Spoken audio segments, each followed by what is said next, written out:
जय जय गोपाल जय जय।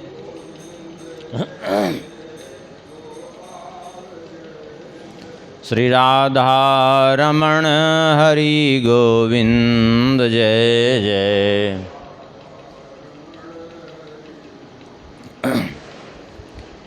गोविंद जय जय गोपाल जय जय।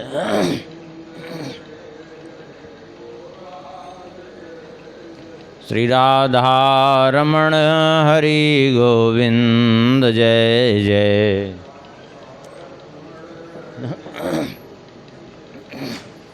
श्री राम जय जय रघुवीर जय जय।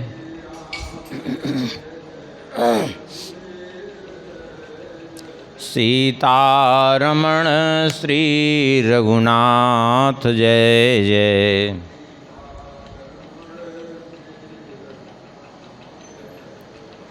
श्री राम जय जय रघुवीर जय जय।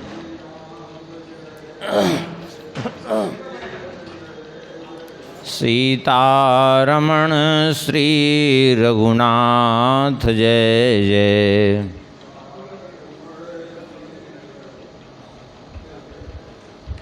गोविंद जय जय गोपाल जय जय।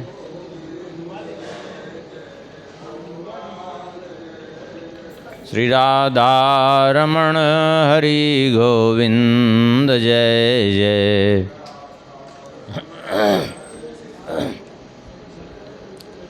श्री वृंदावन बिहारी लाल की, श्री राधा श्याम सुंदर भगवान की, श्री सीताराम चंद्र भगवान की, श्री सिद्धि सदन बिहारी बिहारिणी जू की, श्री कनक भवन बिहारी बिहारिणी जू की, श्री हृदय बिहारी बिहारिणी जू की, परम पावन ग्रंथ श्री भक्तमाल की, श्री हनुमान जी महाराज की, श्री नाभा गोस्वामी जी महाराज की, श्री प्रियादास जी महाराज की, गोस्वामी श्री तुलसीदास जी महाराज की, श्री सद्गुरुदेव भगवान की, सब संत भगवान की, सब भक्त भगवान की। जय जय श्री सीताराम, जय जय श्री राधेश्याम। नमः पार्वती पतये हर हर महादेव।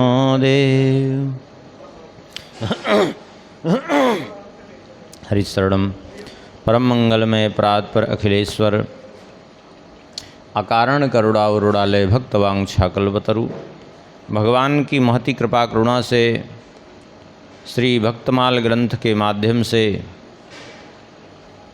पूर्व में श्रवण कर रहे थे श्री ध्रुव जी महाराज का चरित्र। एक बार मूल छप्पे का स्मरण करके तब आगे इनका चरित्र स्मरण करेंगे। श्री नाभा गोस्वामी जी कहते हैं, हरिवल्लभ सब प्रार्थों जिन चरण रेणुआसा धरी। हरिवल्लभ सब प्रार्थों जिन चरण रेणुआसा धरी। कमला गरुण सुनंद आदि षोडश प्रभु पद रति। कमला गरुण सुनंद आदि षोडश प्रभु पद रति। हनुमंत जाम्बवंत सुग्रीव विभीषण सबरी खगपति। हनुमंत जाम्बवंत सुग्रीव विभीषण सबरी खगपति। ध्रुव उद्धव अम्बरीश विदुर अक्रूर सुदामा। ध्रुव उद्धव अम्बरीश विदुर अक्रूर सुदामा। चंद्रहास चित्रकेतु ग्राह गज पांडव नामा। चंद्रहास चित्रकेतुग्राह गज पांडो नामा कौसारव कुंती वधू पट ऐचत लज्जा हरि कौसारव कुंती वधू पट ऐचत लज्जा हरि हरिवल्लभ सब प्रार्थों जिन चरण रेणु आशा धरी हरिवल्लभ सब प्रार्थों जिन चरण रेणु आशा धरी। पूर्व में ध्रुव जी का चरित्र स्मरण कर रहे थे, किस प्रकार से श्री नारद जी के निर्देशानुसार उन्होंने तप किया। 5 वर्ष की अल्प आयु में और मात्र 6 महीने की अल्प अवधि में भगवान को उन्होंने प्राप्त किया। भगवान आए, दर्शन दिए और अपने शंख का स्पर्श कराया तो संपूर्ण वेद वेदांग का बोध हो गया और फिर स्तुति ध्रुव जी ने प्रारंभ की। कल के प्रसंग में जो है स्तुति ही श्रवण कर रहे थे।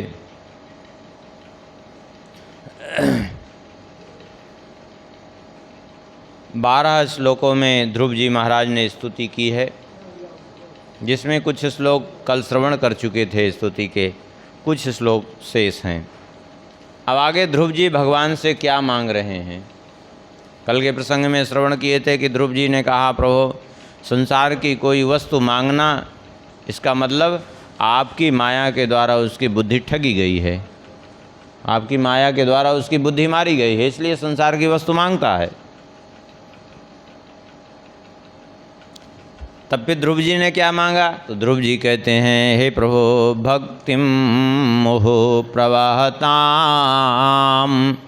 त्वयि में प्रसंगो भूयादनंत महताम मलाशयानाम एनांज सोलवण मुरुव्यसनम भवाब्धिम नेसे भवद्गुण कथामृतपानमत्तः। कहते हैं प्रभु हम केवल एक ही चीज़ चाहते हैं, भक्तिम मोह प्रवाहताम त्वयि में प्रसंगो भूयादनंत महताम अमलाशयानाम। जो आपके भक्ति भाव में डूबे हुए हैं, ऐसे अमलाशयान, जो अमल अर्थात निर्मल भक्त हैं, महताम ऐसे महत पुरुषों का, ऐसे संत जनों का हमें संग प्रदान करिए, जो आपकी भक्ति में पूर्ण रूप से डूब गए हैं, निरंतर आपके चिंतन में, आपके गुणगान में लगे हुए हैं, ऐसे भक्तों का संग प्रदान करिए। क्यों?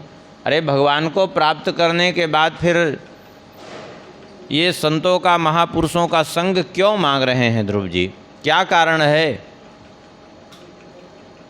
अरे भगवान की प्राप्ति के बाद तो सब कुछ प्राप्त हो जाता है। चाहते तो मोक्ष मांग लेते, लेकिन ध्रुव जी कहते हैं प्रभु हमें जो है मोक्ष की चिंता नहीं है, हमें संसार की चिंता नहीं है, आप हमें भक्तों का संग प्रदान कर दीजिए। उससे क्या लाभ होगा? बोले उससे क्या आपको मुक्त नहीं होना है? बोले मुक्ति की फिर हमें चिंता ही नहीं रहेगी। क्यों? क्योंकि एनांज सोलवण मुरुव्यसनम भवाब्धिम नेसे भवद्गुण कथामृतपानमत्तः। फिर मुक्ति की चिंता इसलिए नहीं रहेगी कि आपके भक्तजनों का संग प्राप्त करके सहज में आपकी कथा सुनने को मिलेगी, और आपकी कथा सुन करके मैं उसी में डूबा रहूँगा, तो ये भव सागर तो सहज में पार कर जाऊँगा, उसकी मुझे चिंता ही नहीं है। क्यों? क्योंकि भव सागर चाह पार जो पावा, राम कथा ता कहाँ दृढ़ नावा। जो भवसागर पार करना चाहते हैं, भगवान की कथा उनके लिए सुदृढ़ नौका के समान है। उसके लिए भवसागर पार करना कोई कठिन काम नहीं है। तो जब भवसागर की नौका सहज में संतों के पास विद्यमान है तो फिर उसके लिए आपसे प्रार्थना करने की हमें ज़रूरत ही नहीं है।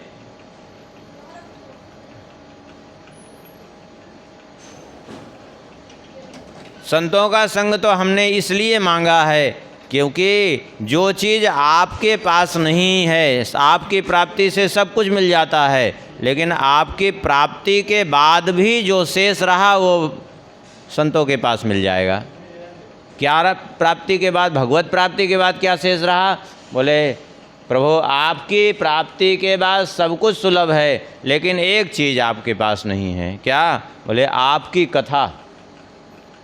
आपकी कथा आपके भक्तों के पास ही श्रवण करने को मिलेगी, आपकी कथा आपके पास श्रवण करने को नहीं मिलेगी। इसलिए हमें वह प्रदान कर दीजिए, आप अपने भक्तों का संग प्रदान कर दीजिए। कहते हैं प्रभु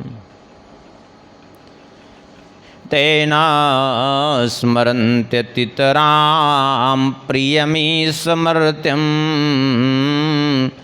एचान्वदः सुत स्वहृद्गृहवेतदाराः एत्वब्जना भवदीयपदारविन्द सौगन्ध्यलुब्धहृदये सुकृत प्रसंगा।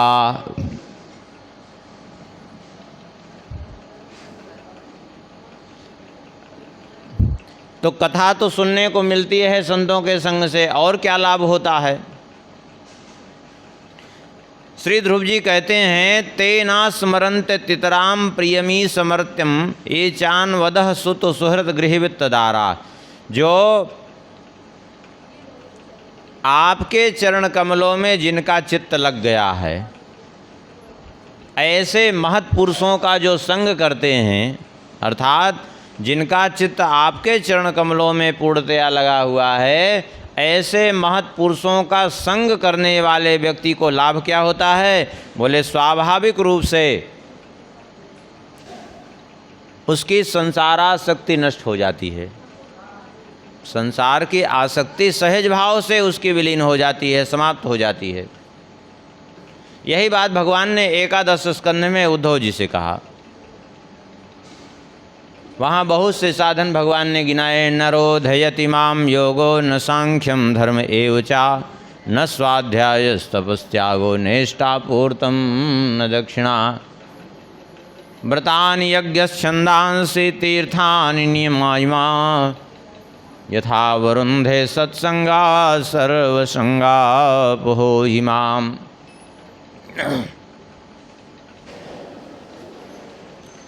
भगवान कहते हैं नरोधयति माम योगो, योग के द्वारा मुझे बस में नहीं किया जा सकता। न सांख्यम, सांख्य के द्वारा, न धर्म पालन के द्वारा, न स्वाध्याय, न तपस्या, न त्याग,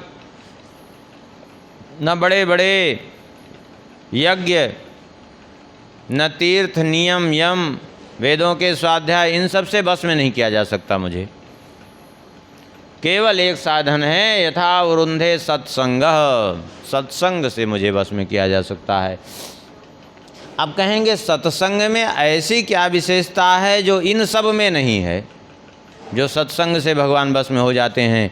कहते हैं भगवान की एक ही बात है जो इन सब में नहीं है, वो सत्संग में है। वो क्या है? बोले सर्वसंगापहो हि माम। सत्संग ही एकमात्र है जो समस्त आसक्तियों का विनाश कर देता है। सत्संग करने वाले की आसक्ति संसार से हट जाती है, यहाँ तक कि अपने शरीर से भी धीरे धीरे उसकी आसक्ति समाप्त हो जाती है। फिर उसको चिंता नहीं रहती, मरे या जिए, उसको तो लगता है कितनी जल्दी शरीर छूटे, भगवान के धाम जाएं, यहाँ फालतू संसार चक्र में पड़े हैं। इतना अनासक्त हो जाता है वो। बाकी कोई साधन आसक्ति को दूर नहीं कर पाता। अब जैसे योग, भगवान ने योग की बात पहले कही। अब ये इसी कलयुग में देखिए चांगदेव जैसे योगी शरीर में आसक्ति उनकी दूर नहीं हुई और इस कारण से उन्होंने मृत्यु को 14 बार धोखा दिया। क्यों?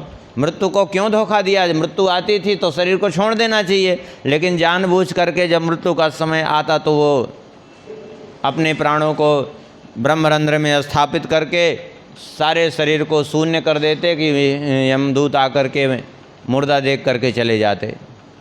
क्यों? क्योंकि कहीं ना कहीं शरीर में आसक्ति थी कि नहीं, तब तो मृत्यु से बचना चाहते थे।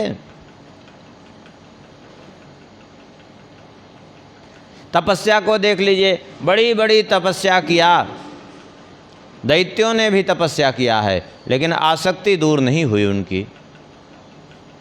तपस्या इतनी कर डाले कि पूरा शरीर ही सुखा के रख डाला, दीमक खा गए शरीर को तपस्या करते करते। लेकिन वो तपस्या भी किस लिए है? बोले तपस्या भी कर रहा है हिरण्यकशिप, तो बस मांग रहा है वरदान की जो है हमें वरदान दे दीजिए, हम अजर अमर हो जाएं। क्यों? क्योंकि शरीर के प्रति आसक्ति है कि नहीं है। रावण ने इतनी बड़ी तपस्या की और वरदान क्या मांग रहा है? बोले हम काहू के मर ही न मारे। आप लो, क्यों? क्योंकि कहीं ना कहीं आसक्ति है कि नहीं। कोई भी साधन आसक्ति को नहीं नष्ट कर पाता, यही विशेषता है।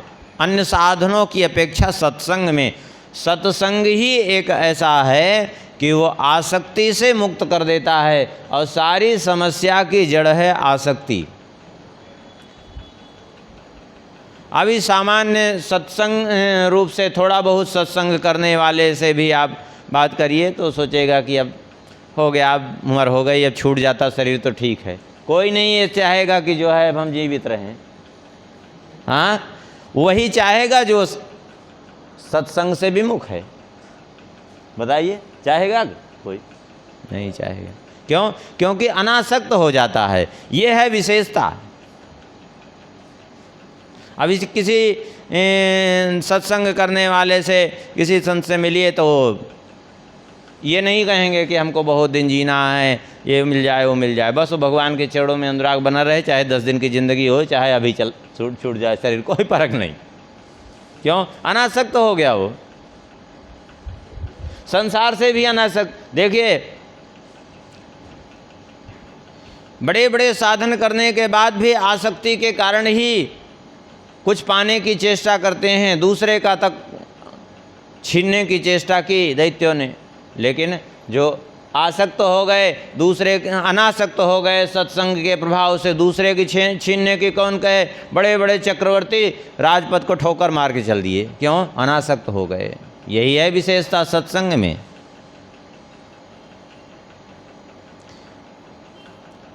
यही बात भगवान से कह रहे हैं श्री ध्रुव जी महाराज कि मैं इसीलिए सत्संग चाहता हूँ क्योंकि जो आपके चरणों में जिनका अनुराग है, आपके चरण कमल मकरंद का जो पान करने वाले हैं, ऐसे संतजनों का संग जब प्राप्त होता है तो उस संग से अपने इस प्रिय शरीर के प्रति, परिवार के प्रति, धन संपत्ति के प्रति, पुत्र मित्र घर स्त्री सब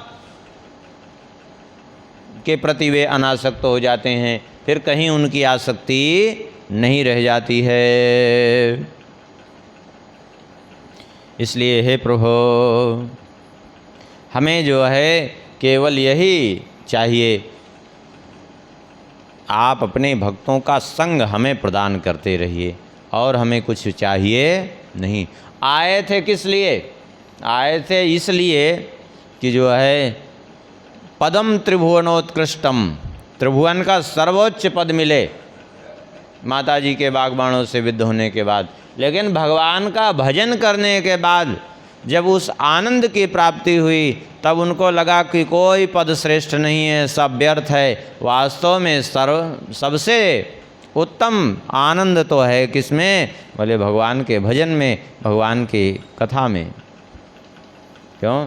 क्योंकि और कहीं आनंद नहीं है, क्योंकि भगवान का भजन ब्रह्मानंद को भी तिरस्कृत करने वाला है।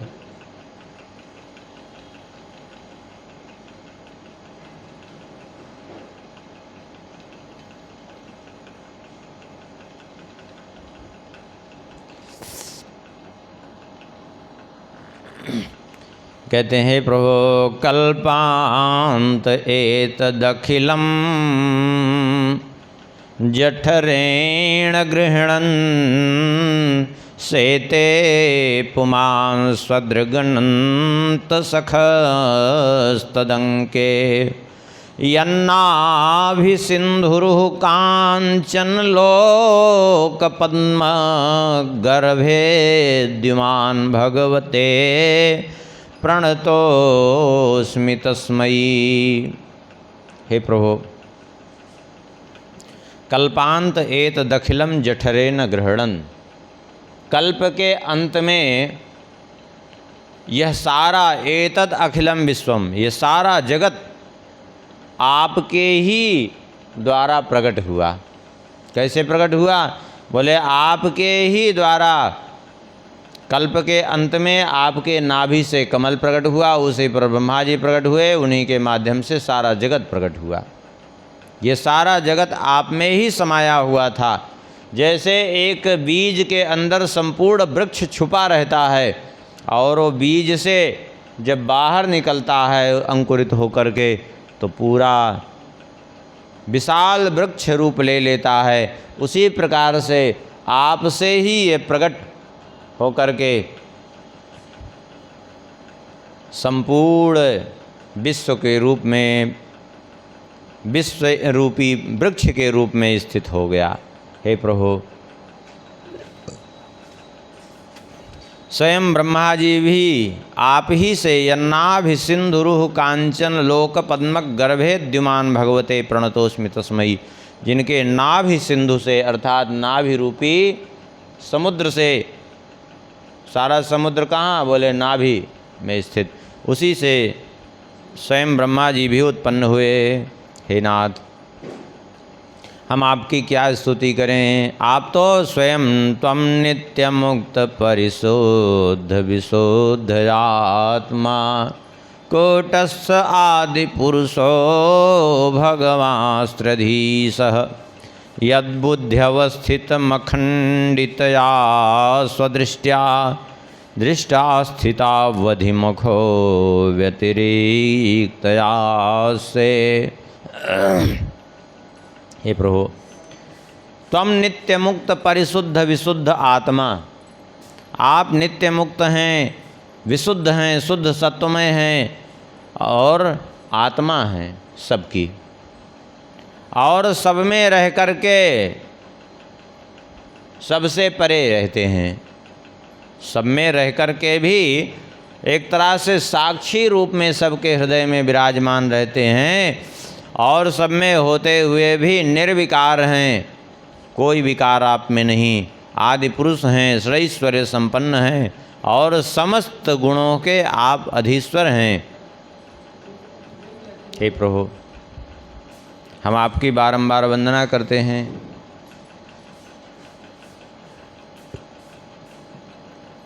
कहते हैं हे प्रभु जैसे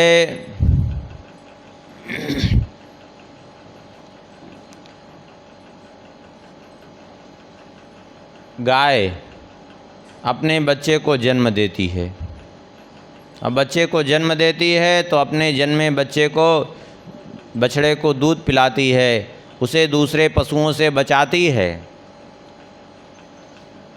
उसी प्रकार से आप सभी जीवों की रक्षा करते हैं। कैसे भी जीव हैं, जो भी आपकी शरण में आते हैं आप उनकी रक्षा करते हैं। इस संसार भय से आप उनको बचाते हैं। सदा सर्वदा आप संसार भय से अपने आश्रितों को मुक्त करते हैं।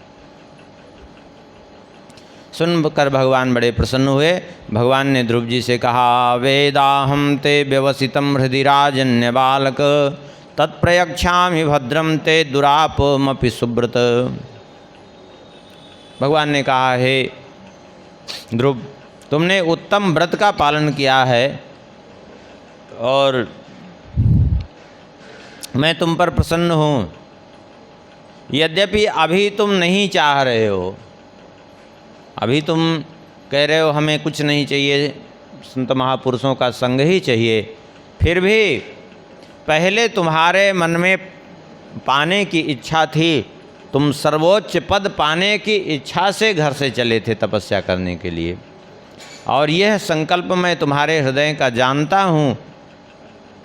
यद्यपि दुरापमपि, वह अत्यंत दुर्लभ है वह पद, लेकिन फिर भी तत्प्रयच्छामि, मैं वह पद आपको अवश्य प्रदान करूँगा, मैं वो पद तुम्हें प्रदान करता हूँ।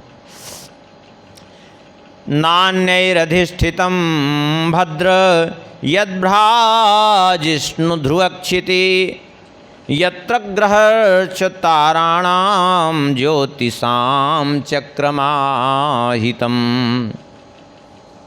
भगवान ने कहा, आज तक उस लोक में कोई नहीं पहुंचा, उस अविनाशी पद पर आज तक कोई नहीं पहुंचा है। आज मैं वह तुम्हें पद प्रदान करता हूं, क्योंकि तुमने यही मन में संकल्प किया था कि मैं उस पद पर आरूढ़ होऊंगा जिस पद पर आज तक कोई न बैठा हो, तो मैं अब तुम्हें वही पद प्रदान करूंगा। ये संपूर्ण ग्रह, नक्षत्र, तारामंडल, बड़े बड़े सप्तर्षि, ये सब जिसकी परिक्रमा करते हैं, यहाँ तक कि संपूर्ण ब्रह्मांड का आधार जो है, संपूर्ण ब्रह्मांड जिसके सहारे टिका हुआ है। जैसे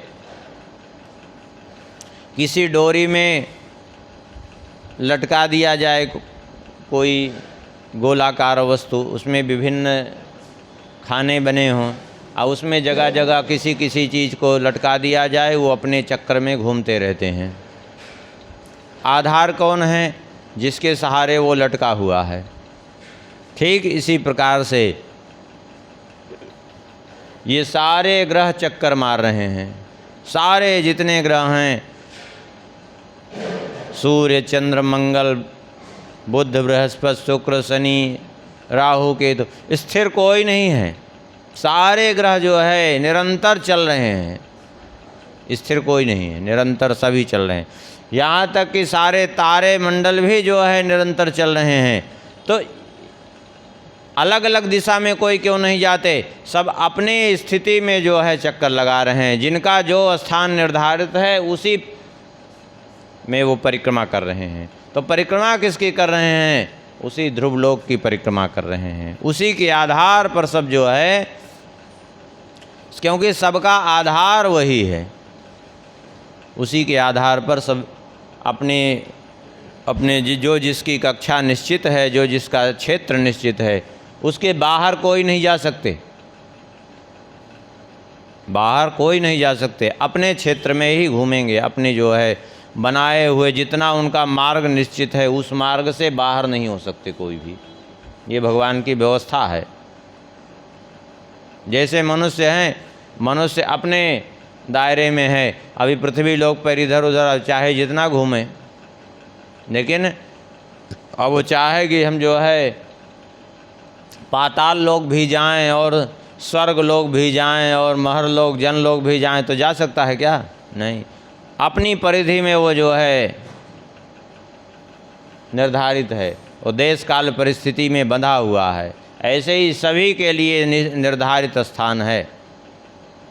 पृथ्वी है एक जगह पर है, अब ये चाहे पृथ्वी कहीं सूर्य के पास पहुंच जाए या चंद्र के पास पहुंच जाए या मंगल के पास, तो जा सकती है क्या? नहीं जा सकती। क्यों? इसको कभी मुसीबत आई तो जाना भी है, तो पृथ्वी देवी अपने आध्यात्मिक स्वरूप से, आधिदैविक स्वरूप से भले ही जा सकती हैं, लेकिन आदि भौतिक स्वरूप यहीं रहेगा। जाना भी है, जैसे पृथ्वी देवी गौ माता का रूप धारण करके गई देवताओं के पास कि हम पर मुसीबत है, राक्षसों का अत्याचार हो रहा है, तो अपने आदि दैविक स्वरूप से तो जा सकती है, लेकिन भौतिक स्वरूप उनका यहीं रहेगा। तो भगवान ने कहा, मैं वही लोक तुम्हें प्रदान करता हूँ जिसके सारे ग्रह जो है चक्कर लगाते रहते हैं। कहते हैं इतना ही नहीं, सभी सप्तर्षि गण भी जिसकी प्रदक्षिणा करते रहते हैं। केवल ग्रह ही नहीं, और ग्रहों के ऊपर स्थान है सप्तर्षियों का। सूर्य के ऊपर चंद्र, फिर चंद्र के ऊपर भी जो है बुध शुक्र, फिर मंगल बृहस्पति, सबसे ऊंचे शनि, ग्रहों के उसमें सबसे नीचे है राहु। लेकिन इन ग्रहों के ऊपर भी स्थान किसका है? सप्तर्षि मंडल। और वो सप्तर्षि मंडल भी उसी ध्रुवलोक की परिक्रमा करते रहते हैं। कहते हैं वही जो है ध्रुवलोक तुम्हें हम प्रदान करते हैं। प्रस्थिते तो वनम पित्रा दत्वा गाम धर्म संश्रया 37 साहस्रम रक्षिताव्याहते इंद्रिया। भगवान ने कहा कि आगे चल करके कुछ समय बाद तुम्हारे पिता तुम्हें राज्य सौंप करके वन को प्रस्थान करेंगे। उसके बाद तुम 36,000 वर्ष तक इस पृथ्वी पर राज्य करो। यद्यपि ध्रुव जी की ये इच्छा अब नहीं थी, लेकिन फिर भी भगवान ने दिया उनको 36,000 वर्ष का राज्य। बोले 36,000 वर्ष तक राज्य करो, और 36,000 वर्ष राज्य करने के बाद भी तुम्हारी इंद्रियों की शक्ति ज्यों की त्यों बनी रहेगी। अर्थात ना तो तुम्हें वृद्धावस्था का कोई प्रभाव पड़ेगा, ना तुम्हारे इंद्रियों में कोई विकार, न शरीर में किसी प्रकार का विकार होगा। अब रही बात तुम्हारे भाई की, तो तुम्हारा भाई भ्रातर्युत्तमे नष्टे मृगायाम तो तन्मना, तुम्हारा भाई उत्तम आगे चल करके मारा जाएगा शिकार में। देखिए, जिसके ऊपर इतना अभिमान था, अपने गर्भ पर अभिमान कर रही थी सुरुचि, और वो आगे चल करके उसकी दशा क्या हुई? मारा जाएगा। क्यों? क्योंकि भक्तापराध किसी को नहीं छोड़ता, और रुचि के अनुसार किया हुआ काम उसका फल नष्ट ही होता है, वो शाश्वत कभी नहीं होता। और फिर उसके वियोग में उसकी माता सुरुचि भी दावाग्नि में प्रवेश करेगी। ये सब पूर्व से निर्धारित हो गया है। तुम राज्य करो गे जा करके। इस प्रकार से भगवान ने उनको वरदान दिया, और भगवान अंतर्ध्यान हो गए। कहते हैं इधर मैत्रेय जी, ध्रुव जी महाराज को भगवान का दर्शन तो हुआ, भगवान चले गए, लेकिन विचित्रता तो ये रही कि ध्रुव जी महाराज को प्रसन्नता नहीं हुई इससे। क्यों प्रसन्नता नहीं हुई? इसलिए प्रसन्नता नहीं हुई क्योंकि मैत्रेय जी कहते हैं, मातु सपत्न्या वाग्वाणैर हृदय विद्ध स्तुतां स्मरन् नैक्षन मुक्ति मत्पतेर्मुक्तिम तस्मात् तापोमुपेयान।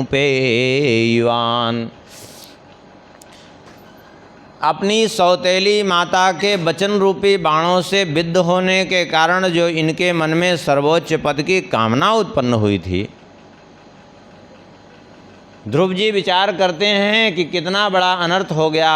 हमारे मन में ये कामना उत्पन्न हुई जिसके कारण मैं इस समय मुक्ति से वंचित हो गया। यदि ये कामना न उत्पन्न हुई होती तो भगवान से इसी समय मांग लेता कि बस अब निरंतर अपना साथ संग प्रदान कर दीजिए, तो भगवान हमें अपने साथ लेके चले जाते, जीवन मुक्त हो जाता। लेकिन ये कामना जो उस समय उत्पन्न हुई थी, उसके कारण जो है ये भगवान ने हमें राज्य प्रदान कर दिया और त्रिभुवन का सर्वोच्च पद प्रदान कर दिया। ये कामना उत्पन्न होने के कारण। इसलिए किसी भी परिस्थिति में संसार के कष्ट आने पर भी ध्यान रखना चाहिए कि कहीं जो है ऐसा तो नहीं कि सांसारिक कोई कामना हम पर हावी हो रही है, क्योंकि सांसारिक कामना आने के बाद फिर समस्या बनती है। फिर हाँ,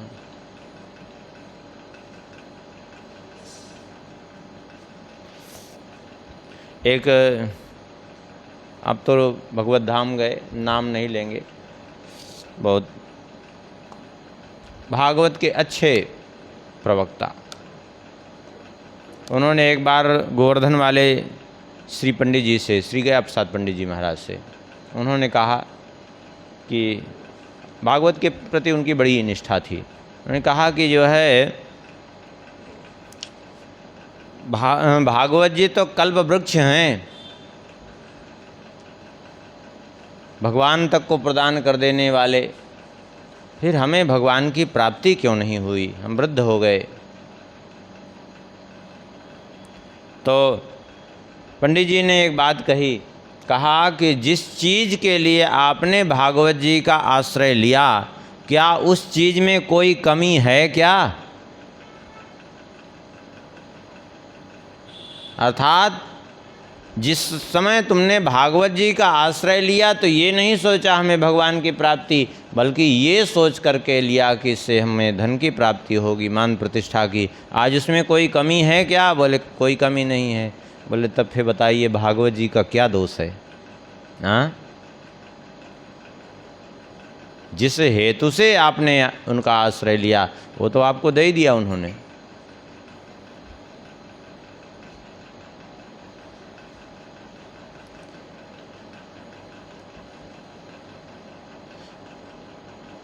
ध्रुव जी को भी बहुत दुख हुआ कि कैसे हमारे मन में उस समय आ गई। देखिए जैसे विभीषण जी भगवान के शरण में आए, अब भगवान की शरण में आए तो भगवान ने क्या किया? बोले तुरंत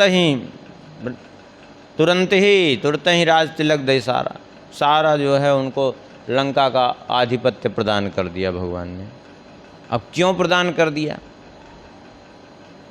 उसका कारण यह है, विभीषण जी ने भी स्वीकार किया इस बात को कि क्या करूं प्रभु, यद्यपि प्रथम वासना रही प्रभुपद प्रीति सरित सो वही, यद्यपि हमारे मन में वासना थी उस समय, लेकिन अब आपके चरण कमलों की प्रीति के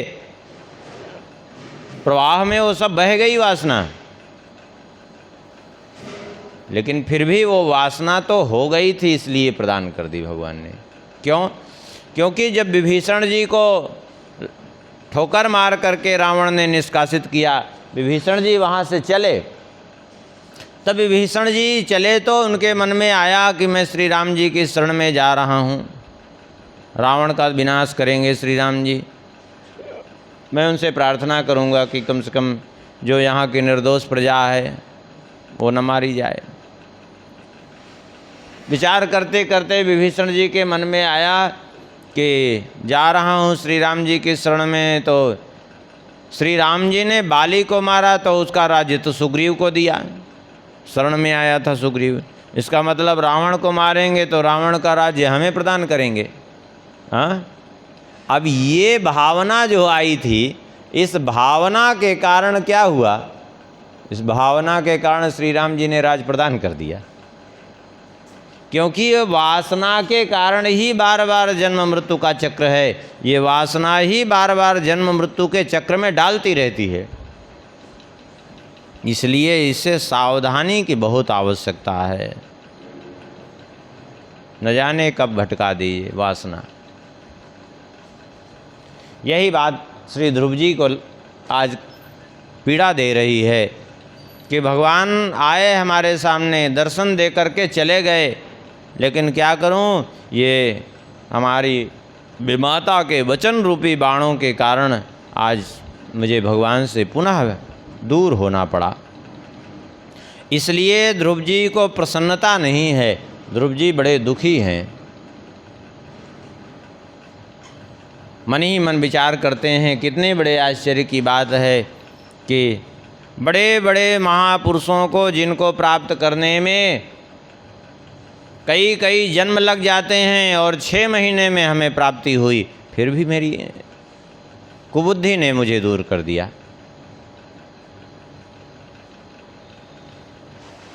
आप कहेंगे कि क्या ध्रुव जी 6 महीने में ही जो है भगवान को प्राप्त किए? ये बात तो सत्य है। लेकिन जानते हैं एक बार ध्रुव जी को भी यही संदेह हुआ था, ध्रुव जी को, कि नारद जी ने भी कहा था कि जन्म जन्मांतर लग जाते हैं भगवान को प्राप्त करने में, और ये सुना भी जाता है, ग्रंथों में कहा भी जाता है, तो 6 महीने में कैसे प्राप्ति हुई। ध्रुव जी ने एक बार भगवान से पूछा कि प्रभु ऐसा कैसे हुआ। भगवान ने कहा वो तुम इसलिए ऐसा समझ रहे हो क्योंकि तुम्हें केवल इस जन्म का बोध है, पूर्व जन्म का तुम्हें ज्ञान नहीं है। क्या मतलब है? बोले मतलब ये है कि हम तुम्हें दिखाते हैं। देखा तो ध्रुव जी को भगवान ने दिव्य दृष्टि प्रदान की, तो उन्होंने देखा यमुना जी का तट है और हड्डियों का पूरा पहाड़ जैसा खड़ा है। बोले ये क्या है प्रभु? बोले हड्डियाँ हैं। अरे बोले किसकी हड्डियाँ हैं? बोले तुम्हारी हड्डियाँ हैं।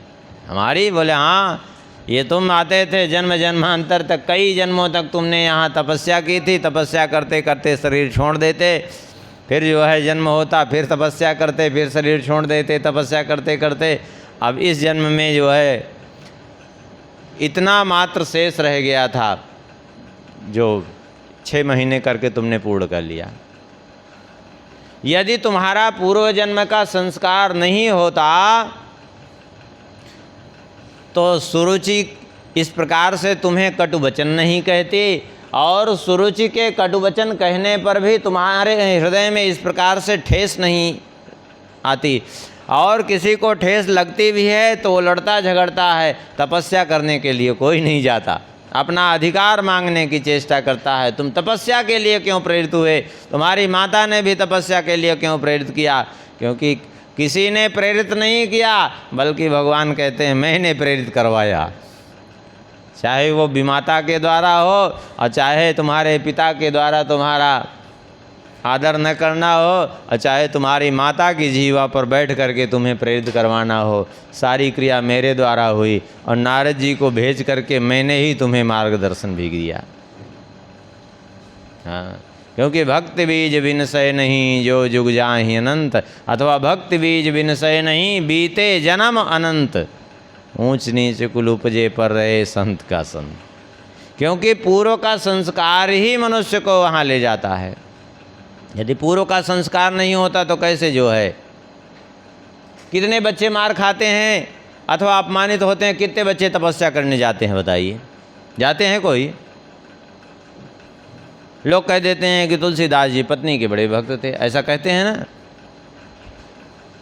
वो तो पत्नी की फटकार से महात्मा बन गए। अरे पत्नी की फटकार से कोई महात्मा बनता तो आज पूरे संसार में महात्माओं का ही जो है साम्राज्य हो गया होता। जहाँ देखो महात्मा ही महात्मा दिखते, क्योंकि आज सभी पत्नी की फटकार सह रहे हैं अधिकाधिक लोग कोई महात्मा बन रहे हैं। अरे फटकार के कौन कहे, मार खाने के बाद भी वैराग नहीं हो रहा है, फटकार तो बड़ी दूर की बात है। भैया पत्नी की फटकार से नहीं, वो तो पूर्व का संस्कार है। रत्नावली भी उनको कही तो उसका दोष नहीं था, वो केवल भगवत इच्छा से उसकी वाणी प्रकट हुई। वो नहीं बोले, बल्कि उसके रूप में भगवान ही उसकी जिह्वा पर बैठ करके बुलवाए। आए लौट करके अपने नगर में, और जिन ध्रुव जी का उस समय आदर नहीं किया था उत्तानपाद जी ने, आज वही उत्तानपाद जी भाग करके आगे गए हैं और ध्रुव जी का स्वागत कर रहे हैं। वही सुरुचि गई है, आज स्वागत कर रही है। और ध्रुव जी पहले जा कर के सुरुचि को ही प्रणाम किया, बाद में सुनीति को। क्यों? क्योंकि पहले भगवान की तरफ जाने का मार्ग इन्होंने बताया, बाद में इन्होंने बताया। कोई अपना विरोधी नहीं। सत्य तो यही है कि जो भी हो रहा है हमारे साथ, ये मान करके चलिए कि सब कुछ अच्छा हो रहा है तो कोई समस्या नहीं, कोई अपना विरोधी होगा ही नहीं। हम ये मान लेते हैं कि इसने हमारे साथ बुरा किया तो समस्या बनती है, और हम ये मान ले जिस क्षण कि हमारा बुरा कोई कर ही नहीं सकता, अच्छा है, कोई यदि हमारा बुरा कर रहा है तो कहीं ना कहीं हमारा पूर्व जन्म का उससे संस्कार जुड़ा हुआ है बुरा करने का। हमने बुरा किया था तो आज अच्छा हुआ, चुका दे रहा है, वो बुरा करके पूरा कर दे रहा है, तो समस्या नहीं होगी।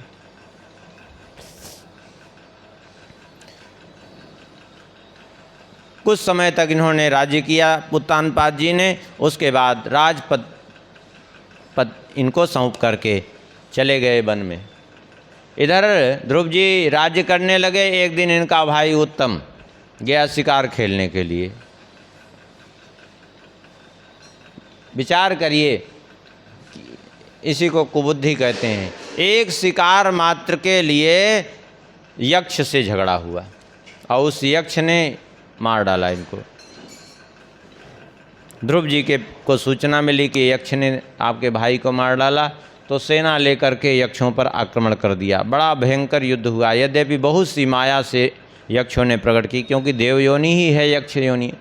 देव जैसे देवता होते हैं, यक्ष होते हैं, राक्षस, इन सब के अलग अलग जो है, ये सब देवयोनि के ही अलग अलग प्रकार हैं। इन लोगों में भी बड़ी सामर्थ्य होती है, मनुष्य की अपेक्षा जो है काफ़ी सामर्थ्य होती है। मनुष्य से ज़्यादा तो भूत प्रेत में भी सामर्थ्य होती है। वो भी दूसरे का भूत भविष्य बता देते हैं, ऐसे भी होते हैं। तो आखिर में जो है बहुत युद्ध हुआ। इन्होंने 1,30,000 यक्षों का संहार कर डाला। तब श्री मनु जी महाराज आए हैं और मनु जी ने आकर के इनको शांत किया। बोले, नायम मार्गो ही साधूनाम ऋषिकेशानुवर्तिनाम यदात्मानं परागृह्य पशुवद्भूत वैशसम। ये संतजनों का, ये भक्तजनों का, भगवत भक्तों का मार्ग नहीं है जो तुम कर रहे हो। छोड़ दो, ये जो है लड़ाई झगड़ा, ये पशुओं का काम है, ये भक्तों का काम नहीं है। बंद कर दिया युद्ध। ध्रुव जी जब युद्ध बंद कर दिए तो कुबेर जी प्रसन्न होकर के आए और कुबेर जी ने कहा कि आप चिंता न करिए, सत्य तो यही है कि ना तो आपने यक्षों को मारा है, ना यक्ष ने आपके भाई को मारा है। ये क्या कह रहे हैं? बोले, सत्य यही है, मारता हुआ कोई भले दिखता है, लेकिन सबका अंत करने वाला वास्तव में काल है। जैसे मान लिया कोई दुर्घटना में किसी गाड़ी से टकरा करके कोई व्यक्ति मर गया, तो क्या जो है उस व्यक्ति ने उसको मारा? क्या मारा नहीं, वो उस बहाने से उसका पूर्व निर्धारित था और कहीं न कहीं उसका पूर्व का प्रारब्ध जुड़ा हुआ था। इस कारण से वे एक दूसरे के सन्मुख उस समय आए और मरे। इसका अर्थ ये नहीं समझ लेना चाहिए कि चलो हमारे द्वारा जो पाप हो रहे हैं प्रारब्धानुसार नहीं, वो हम कर रहे हैं, यही मानना चाहिए। क्योंकि आदमी बचाव करना चाहे तो बचेगा। देखिए, जानबूझ करके करना एक अलग बात होती है और स्वाभाविक रूप से होना एक अलग बात होती है। जानबूझ के करना, किसी को कष्ट पहुंचाना, किसी को प्रताड़ित करना, ये पाप होता है। अनजान में हो जाए प्रारब्धानुसार, वो एक अलग बात होती है। जैसे परीक्षित जी से प्रारब्धानुसार हो गया, क्यों? क्योंकि वो होना था कि उन्होंने जो है कलयुग के प्रभाव में आकर के सर्प डाला, और सर्प डाला तो, लेकिन वो प्रारब्ध के अनुसार हुआ था, इसलिए वो होने के बाद भी जो है उनको भगवत कथा सुनने का सुअवसर मिल गया। क्यों? क्योंकि जानबूझ करके नहीं किया था। काल स्वभाव कर्म वरियाई, काल ने करा लिया। कभी कभी कोई कार्य हो जाता है, काल बस हो जाता है, स्वभाव बस हो जाता है, न चाहते हुए भी। जैसे सती जी चाहती नहीं थी, लेकिन सुनो सती तो नारी स्वभाव जाके राम जी की परीक्षा ले लिया, और राम जी की परीक्षा लेने के चक्कर में सीता जी का रूप धारण कर लिया, और परिणाम ये हुआ कि शंकर जी ने त्याग दिया। क्यों? इसलिए कि जो है वो स्वभाव बस अपने स्त्री स्वभाव बस कर लिया। यद्यपि वो जगत के लिए शिक्षा है, वो पूर्व में ही जो है वो सारी क्रिया निर्धारित होनी थी, हो गई वो पहले से, क्योंकि उन्होंने पहले से ही जब दक्ष को वरदान दिया था, वो लंबी कथा है, तभी उन्होंने कह दिया था यदि तुम मेरा या अथवा मेरे पति का तिरस्कार करोगे तो मैं अपने देह का परित्याग करूंगी। वो सब घटना होनी थी और शंकर जी को जगत को शिक्षा देनी थी उस माध्यम से। और दूसरी तरफ हिमालय राज को उनकी पत्नी को वरदान दिया था कि मैं तुम्हारी पुत्री के रूप में आऊँगी, तो वो शरीर तो उनको छोड़ना ही था, वो सब पूर्व से निर्धारित था। लेकिन जगत के जीवों को ये शिक्षा लेने योग्य है कि इस प्रकार से जो है ऐसा हो सकता है, इसलिए सावधानी आवश्यक है। ये नहीं सोच लेना चाहिए कि जो है ये तो होगा भगवान की इच्छा से, और भगवान की इच्छा से नहीं हो रहा है। पाप करते हैं तो हम करने वाले हैं। अब कह देंगे भगवान की इच्छा के बिना तो पत्ता नहीं हिलता, वो ठीक है, बहुत अच्छी बात है, पत्ता नहीं हिलता। हम आपसे पूछते हैं कि यद्यपि भगवान के द्वारा दी हुई शक्ति से सारा कार्य हो रहा है, भगवान ने ही शक्ति प्रदान की है, उसी से हो रहा है, लेकिन एक बात बताइए, बिजली देना पावर हाउस का काम है, लेकिन बल्ब जलाना और पंखा चलाना आपके अधिकार में है, वो पावर हाउस का काम नहीं है। हम बल्ब जलाएं, ट्यूबलाइट जलाएं, पंखा चलाएं, ये हमारी स्वतंत्र व्यवस्था है। ऐसे हम अच्छा कर्म करें अथवा बुरा कर्म करें, शक्ति भगवान ने दी है, अच्छा करें अथवा बुरा करें, ये हमारी स्वतंत्र व्यवस्था है। इसके लिए भगवान ने जीव को स्वतंत्रता दी है। ध्रुव जी चले गए वहाँ 36,000 वर्ष राज्य करके, उत्कल को राज प्रदान करके, बद्रिकाश्रम में जा कर के इन्होंने गंगा जी के तट पर तपस्या प्रारंभ की। और फिर जब समय पूरा हुआ तो विमान आया है, विमान आया है तो विमान पर बैठ करके मृत्योर्मूर्ध्नि पदम दत्वा, मृत्यु के सिर पर पांव रख करके आरोहाद्भुतम गृहम, उस दिव्य परम धाम को पधारे हैं जहाँ भगवान ने इनको ध्रुवलोक प्रदान किया था। इस प्रकार से श्री ध्रुव जी महाराज का चरित्र है। और यहीं ध्रुव जी के चरित्र को विश्राम करके थोड़ा सा नाम महिमा स्मरण कर लेते हैं।